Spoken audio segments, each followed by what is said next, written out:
सुन रहे हैं चंदेश्वर पंडित को आवाज में। आइल बंगाल से बा देखो न बच के दोनों जो बना ये कर सीना से लट के लाजो के बात कहीं के छौरी त सुते छहुरा के लेके केहू ना ये करा के देखे छौरी त सुते छहुरा के लेके। आइल बंगाल से बा देखो न बच के दोनों जो बना ये कर सीना से लट के लाजो के बात कहीं के छौरी त सुते छहुरा के लेके केहू ना ये करा के देखे छौरी त सुते छहुरा के लेके। छौरी त सुते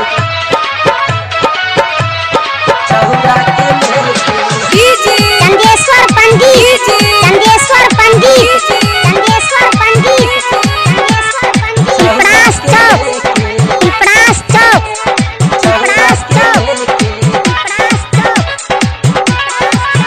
हाँ छौरी कहता सुना चाही भरपूर हो छौरा कहता चला भाग चली दूर हो भाग चली दूर हो भाग चली दूर हो। छौरी कहता सुना चाही भरपूर हो छौरा कहता चला भाग चली दूर हो। कैसे बताई हम लाजो के बतिया चुमा लेबे में देख टूटल बनतिया केहू न ये करा परे खे छौरी त सुते छहुरा के लेके लाजो के बात कहीं के छौरी त सुते छहुरा के लेके। रिमिक्स बाय चंदेश्वर पंडित, फुलपरास चौक। छहुरा के लेके। चंदेश्वर पंडित, चंदेश्वर पंडित, चंदेश्वर पंडित, चंदेश्वर पंडित, पिपरास चौक, पिपरास चौक, पिपरास चौक, पिपरास चौक। बेने के चलता ऐसन ड्रेस हो ऊपर से नीचे देख लागे फरेस हो लागे फरेस हो लागे फरेस हो। बेने के चलता ऐसन ड्रेस हो ऊपर से नीचे देख लागे फरेस हो।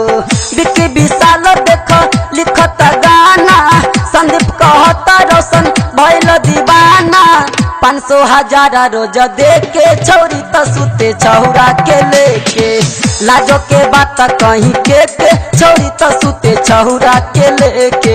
चंदेश्वर पंडित 91 13 90 67 65। चंदेश्वर पंडित, चंदेश्वर पंडित, चंदेश्वर पंडित, चंदेश्वर पंडित, पिपरास चौक, पिपरास चौक, पिपरास चौक।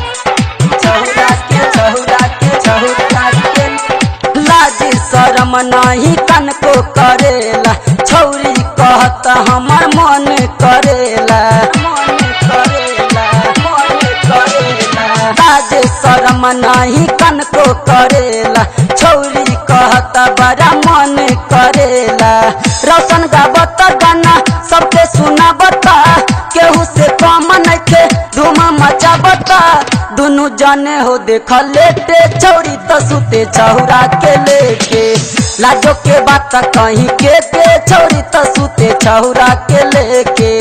आइल बंगाल से बा देखो न बच के दोनों जो बना ये कर सीना से लट के लाजो के बात कहीं के छौरी त सुते छहुरा के लेके केहू न ये करा के देखे छौरी त सुते छहुरा के लेके। आइल बंगाल से बा देखो न बच के दोनों जो बना ये कर सीना से लट के लाजो के बात कहीं के छौरी त सुते छहुरा के लेके केहू न ये करा के देखे छौरी त सुते छहुरा के लेके। डीजे बनाने के लिए संपर्क करें चंदेश्वर पंडित से मोबाइल नंबर 91 13 90 67 65। फुलपरास चौक, फुलपरास चौक।